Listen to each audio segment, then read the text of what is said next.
어떤 목수가요,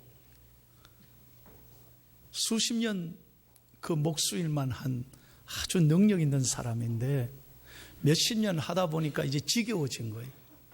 나 이제 그만둬야 되겠다. 집 짓는 거 지겹다. 그래서 사장님을 찾아가서, 사장님, 나 이제 그만둘래요. 왜? 나 이제 집 짓는 거 싫어요. 나 딴 일 하고 싶어요. 앞으로 어떻게 살라? 걱정하지 마세요. 나 할 일 많은 것 같아. 다른 일 해도 굶어 죽지 않아요. 사장님이 너무 마음이 아픈 거예요. 그러면 할 수 없는데 내가 말린다고 되겠나마는 내 마지막 부탁이 있네. 뭡니까? 집을 하나만 지어줘, 마지막으로. 그래요. 제발 집을 마지막으로 하나만 지어줘. 좋다. 그럼 내가 집을 마지막으로 짓겠습니다. 그래서 돈을 다 대준 거예요. 그런데 이분이 마음이 이미 떠났어요. 목숨의 마음이. 예? 그러니 대충 자재 사고 적당히 지어서 마지막 집이라고 주자. 이래가 적당히 자재 넣고 설계대로 하지도 않고 아무 일꾼 불러다가 이제 공기를 맞춰서 집을 다 지었어. 사장님이 와보니 집이 잘 됐어요. 사장님 여기 열쇠 있습니다. 그랬더니 사장님이 자네 이거 받게나. 왜 내가 받아요? 내가 자네에게 주는 선물일세. 1부, 2부는 미리 웃던데 아직 지금 이해가 잘 안 되십니까? 이 사람이 그때서야 후회하는 거예요. 이게 내 집인 줄 알았다면, 정작 처음부터 내가 살 집인 줄 알았다면 이거 좀 잘 지을 걸. 후회해도 안 되는 거예요. 이미 늦은 거예요. 여러분, 저는 이 글을 읽으면서 생각했습니다. 내 인생의 집을 지금 어떻게 잘 지어오고 계십니까? 금년도 이제 4개월밖에 안 남았어요. 내 인생의 집을 지금까지 어떻게 짓고 계셨습니까? 여러분, 우리는 얼마 전에 2016년 리우 올림픽을 보면서 국민들이 참 기뻐하고 감동을 많이 받았습니다. 너무 익사이팅했어요. 그 가운데 가만히 보면 모든 경기마다 말이죠, 이렇게 전반전이 있고 후반전이 있고 또 1회전, 2회전, 3회전 다 있어서 중간에 뭐가 있죠? 작전 타임이 있어요. 해프 타임이 있다는 거죠. 그래서 전반전에 혹 지고 있어도 하나도 득점을 못해도 빵 돼도 이 작전 타임에 코치가 불러서 작전 지시를 하고 전반에 잘 못됐던 거 분석도 하고 후반에 용기와 희망을 주면요, 후반전에 어떻게 합니까? 이렇게 하고, 그래가지고 다 후반전에 나오는 사람은 표정 보세요. 후반전에 나오는데도 이런 사람이 없어요. 후반전에 눈에 빛이 나요. 한번 해보자. 후반전 잘 돼보자. 좀 설교를 들을 때요, 좀 표정을 좀 밝게 해주세요. 그러니까 후반전에 어떤 경기는 역전성이 일어나고 말이죠. 1분도 안 남았는데 넉점 치고 있다가 펜싱 박상현 선수 보세요. 48점 남겨놓고 넉점 치고 있는데 5점 연속으로 찌른다는 건 기적 같은 일이에요. 근데 할 수 있다 생각하고 후반전에 용기를 갖고 하니까 금메달 땄잖아요. 이번에 박근혜 대통령님께 그 박상현 선수가 그 금메달 딴 금을 다 선물로, 좀 뉴스 좀 보이소. 그 기념으로 드리니 박 대통령이 그걸 보면서 자, 용기와 희망을 갖잖아요. 국민들에게 감동을 줬다고 칭찬하잖아요. 여러분, 이 하프타임은요 참 소중한 시간이에요. 근데 스포츠만 있는 게 아니에요. 우리 인생에도 오늘 이 예배를 통해 지난날 내가 8개월을 살아왔던, 지난 인생을 살아왔던 걸 돌아보면서 오늘 이 예배를 통해 하나님의 음성을 듣고 새롭게 가다듬고 희망과 용기를 가지고 일어서는 영적 해프타임이 될 수 있기를 예수 그리스도 이름으로 축복합니다. 오늘 하나님의 말씀이 그거예요. 망대의 비유예요. 오늘 예수님께서는 제자들에게 누가복음의 이 말씀을 통해서 우리 인생을 어떻게 살아야 될 것인가 귀한 말씀을 주셨어요. 28절 다 같이 읽겠습니다. 시작.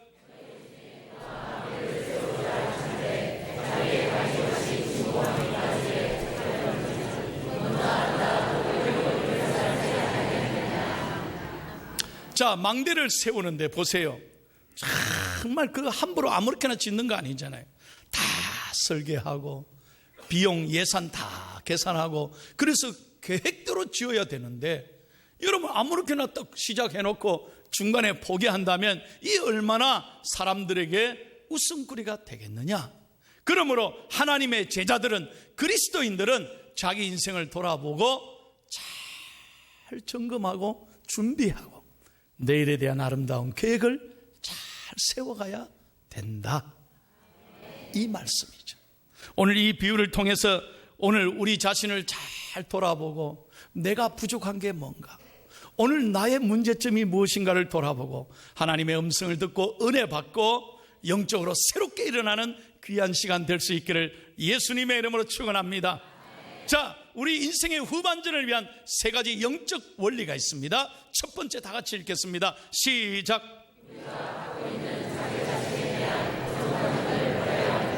아멘. 절 따라하세요. 고정관념을 버려라. 여러분, 미래를 여는 사람은요, 더 이상 과거의 아픔에 얽매이면 안 됩니다. 늘 우리 가운데 나는 안 돼, 나는 늘 실패하고 실수하고 나는 되는 게 없어, 그런 사람은 미래가 보이지 않습니다. 여러분, 과거 탓하는 사람이 있죠. 부모 탓하고 내 못 배운 것 원망하고 우리 집 돈 없는 것 늘 불평하고. 여러분, 남의 탓하는 사람이 잘 되는 거 봤어요? 절대로 과거의 그 상처 속에 갇혀 살면 안 된다 이거예요. 여러분, 과거의 어둠에 사는 사람은, 거기에 늘 매여 있는 사람은 자기도 찌르고 남도 찌르는 거예요. 그러니 얼굴에 기쁨이 없습니다. 감사가 없어. 행복하지를 못해. 저는 설교를 준비하면서 이 글을 읽고 많은 생각을 했습니다.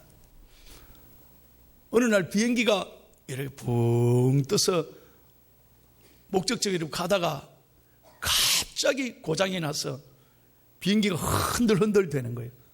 이 큰일 났습니다. 그래서 불시착을 해야 되는데 사막에 떨어져야 되는 거예요. 더 이상 가면 죽어요.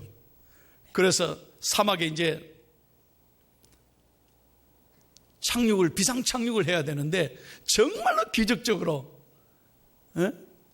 좀 부서지긴 했지만 사막에 잘 랜딩한 겁니다. 떨어진 거예요. 그런데 정말로 기적적으로 한 사람도 안 다쳤대요. 얼마나 감사한 일이에요. 그래서 모두가 살았다고 너무나 감사의 소리를 지르고 살았다 그런 거예요. 근데 이제 문제는 모든 무전 시설이 다 끊어지니까 이제 구조대가 올 때까지 기다려야 되는데 이 원료가도 하나도 없지, 먹을 양식도 얼마 없지, 물도 다 떨어져 가지. 그러니 그 안에 생존자들이 이제 여기서 있으면 다 죽으니까 매일 조금씩 아껴 먹으면서 이제 마을을 혹시 찾는 겁니다. 그리고 물을 찾아서 다니는 거예요. 그러니 서너 명이 이제 조를 짜서 다 사막을, 그 먼 황량한 사막을 다 뒤지는. 그리고 저녁에는 돌아와서 비행기로 다시 돌아오는 거예요. 그래 며칠 동안 갔다가 찾아가 돌아오고 갔다가 찾아가 돌아오고, 그러면서 비행기를 쳐다보면서, 부서진 비행기를 쳐다보면서 늘 좌절하고 절망하는 거죠. 야, 우리 이래다 죽는 거 아니냐, 여기서 우리 끝이겠다. 사람들이 부서진 비행기를 보면서 마음이 다 무너지는 것입니다. 우리 다 죽었다 생각합니다. 그런데 그 중에 한 사람이 용감하게 일어나서 이런 얘기하는 거예요. 여러분, 살 방법은 하나밖에 없습니다. 그게 뭐냐? 말해봐라. 우리 비행기를 태웁시다. 비행기를 쳐다보면서 더 이상 고장난 비행기 쳐다보면서 더 이상 마음을 여기에 뺏기면 우리 다 죽는다. 이거 이제 다 태워버리고 더 이상 비행기로 돌아오지 마세요. 고장난 비행기로 돌아오지 말고 이제 죽으면 죽으리라 각오하고 우리 이제 앞으로 나아가자. 다시는 돌아올 길이 없다고 생각하고 나아가자. 듣고 보니 그 말이 일리가 있는 거예요. 좋다. 그래서 생존자들이 전부 다 비행기 태워버렸대. 그리고 서너몇씩 짜고 손에 손을 잡고 이제 우리 떨어지면 죽는다. 오직 앞길밖에 없다. 그리고 계속 물을 찾아 며칠을 걸어가는 거예요. 놀라운 것은 며칠 후에 물을 찾았습니다. 사람을 발견했습니다. 그래서 그 사람들이 전부 다 고함을 지르고 옆에 다 연락을 해가지고 생존자들이 물을 다 마시게 되고 기뻐한 거예요. 저는 이 아름다운 얘기를 읽으면서 깨달았습니다. 모두가 외치는 거예요. 그의 말이 옳았습니다. 과거의 이 아픔을 과감히 끊어버릴 때 미래에 대한 길이 열린다는 것입니다. 사랑하는 여러분, 사막에서 탈출하여 이들이 생존한 이유는 딱 한 가지, 고장난 비행기를 버렸기 때문입니다. 여러분, 지난날의 고정관념, 열등감, 나는 이럴 수밖에 없어, 나는 늘 안 돼, 이 자신에 대한 상처에 여러분이 여전히 매여 있다면 여러분의 앞길은 열리지 않는 거예요. 오늘 저는 예수 그리스도의 이름으로 여러분을 축복합니다. 과거의 아픔이나 절망이나 상처 속에 더 이상 갇혀 살지 마십시오. 예배 드리면서 하나님의 음성을 듣고 미래에 대한 꿈을 꾸기를 바랍니다. 다시 한번 꿈을 꾸기를 바랍니다. 꿈은 꾸는 자의 것입니다. 믿으시면 아멘. 하나님의 말씀을 듣고 하나님이 나를 얼마나 사랑하는지를 깨닫고 미래에 대한 용기와 희망을 꼭 가지시기를 예수님의 이름으로 축원합니다. 하나님은 여러분을 절대로 죽도록 내버려 두지 않습니다. 여러분을 하나님은 절대로 망하게 내버려 두지 않습니다. 여러분을 향하여 하나님은 놀라운 생각과 계획을 가지고 계시는 줄로 믿습니다. 시편 139편 여러분 17절 18절을 다 같이 읽겠습니다. 시작. 하나님이여, 주의 생각이 내게 어찌 그리 보배로운지요, 그 수가 어찌 그리 많은지요. 내가 세려고 할지라도 그 수가 모래보다 많더소이다. 내가 깰 때에도 여전히 주와 함께 있나이다. 아멘. 한번 저 따라해 보세요. 정말 표정을 행복하게 하고 가슴을 열고, 하나님, 저에 대한 생각이 너무나 아름답습니다. 참 표정 심각하다. 어찌 그리 보배로우지. 할렐루야. 하나님의 생각을 품고 사셔야 된다 이 말이에요. 두 번째는 여러분, 오늘 후반전을 위하여 두 번째 영적 원리는 바로 이것입니다. 2번을 같이 읽겠습니다. 시작.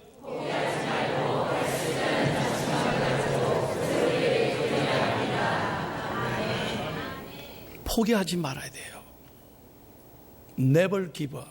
제가 늘 설교합니다만 여러분 예배하면서 늘 자기 자신에게 하나님의 사랑을 가슴에 안고 외쳐야 돼요. 내가 얼마나 소중한 존재인지 깨닫고 자기 자신을 사랑하고 축복해야 되는 거예요. 믿으시면 아멘. 믿으시면 아멘. 여러분에게 제가 그림 하나 보여드릴게요. 얼마 전에 제가 참 사랑하는 장로님이 저에게 주신 선물이에요. 그림 한번 보이소요.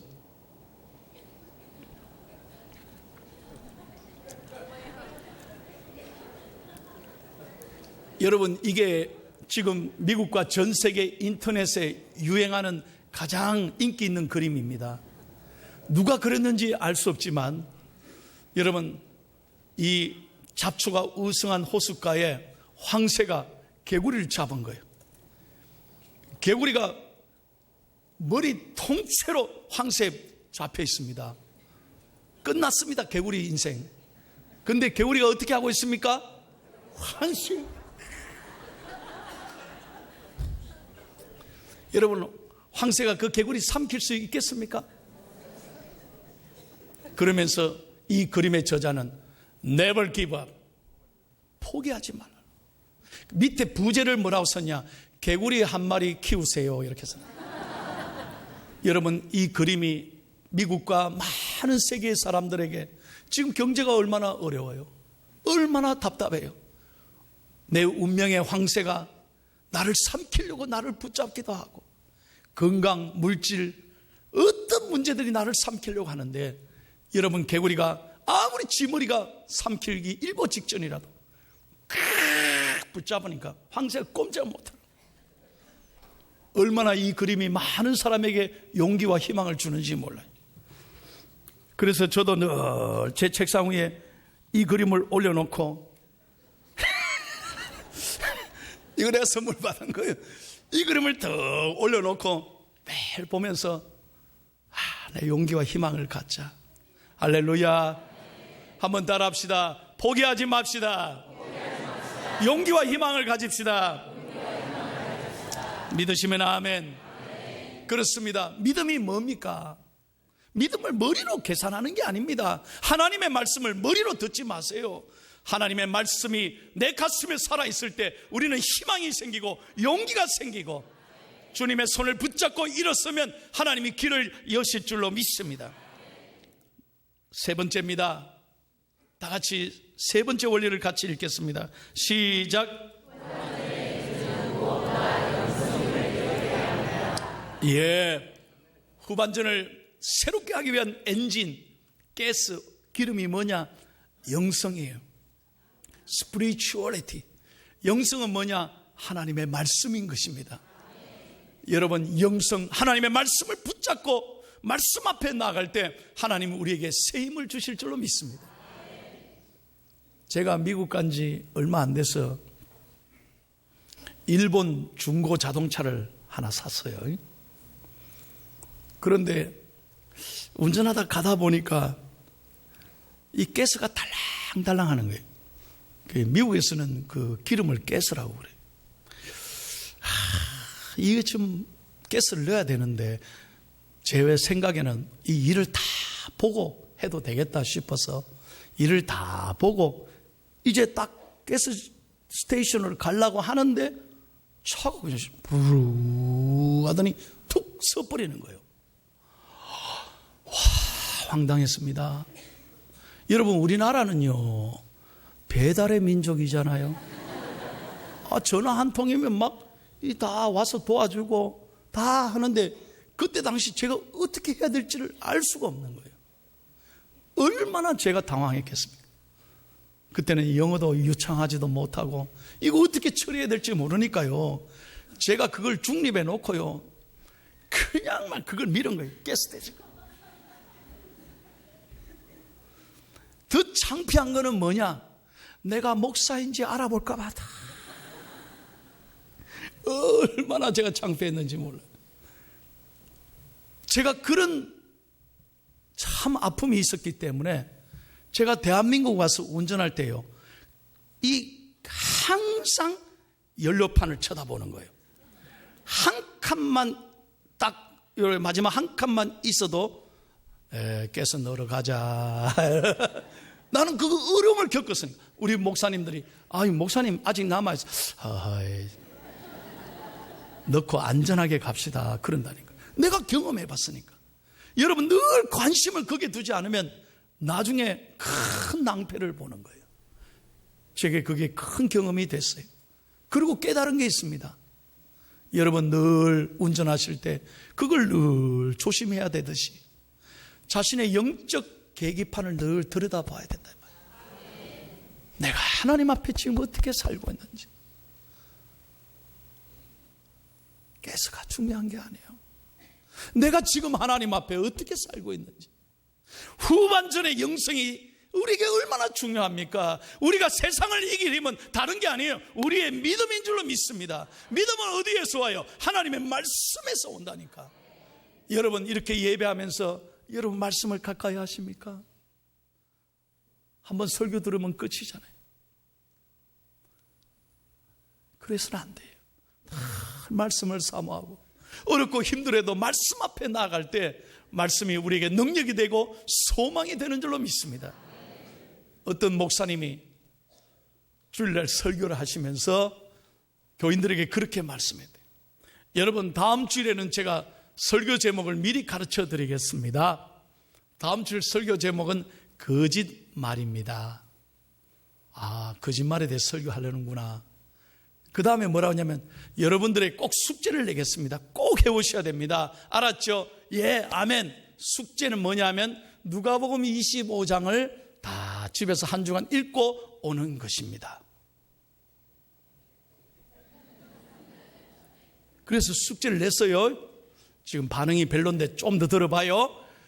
그리고 이제 그 다음 주 와서 목사님 예배 시작하는데 여러분 누가복음 25장 읽었죠? 읽은 사람 손 들어보세요 하니까 세 사람이 손 딱 들더래. 지금 성경 뒤지지 말아요. 다. 그런데 여러분 아셔야 돼요. 누가복음은 24장밖에 없어요.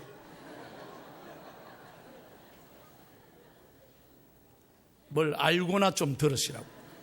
그러면 읽었다고 손든 세 사람은 뭐요? 거짓말한 거야. 자, 그러면 나머지 손 안 들고 가만히 있는 사람은 또 뭐요? 성경 한번 안 들여다봤다는 거죠. 그 중에 누구라도 아이 목사님 24장까지밖에 없는데 뭔 그런 질문을 합니까? 아무라도 해야 되잖아. 가만히 있는 거예요. 손든 사람이나 안 든 사람이나.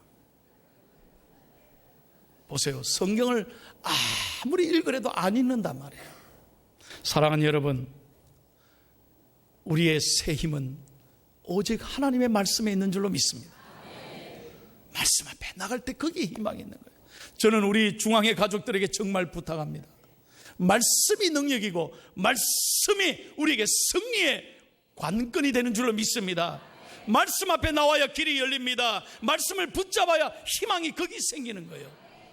로마서 12장 2절을 읽고 마치겠습니다. 오늘 하나님이 우리에게 뭐라고 말씀합니까? 시작. 너희는 이 세대를 본받지 말고 오직 마음을 새롭게 함으로 변화를 받아 하나님의 선하시고 기뻐하시고 온전한 뜻이 무엇인지 분별하도록 하라. 아멘. 너희는 마음을 새롭게 해라는 거죠.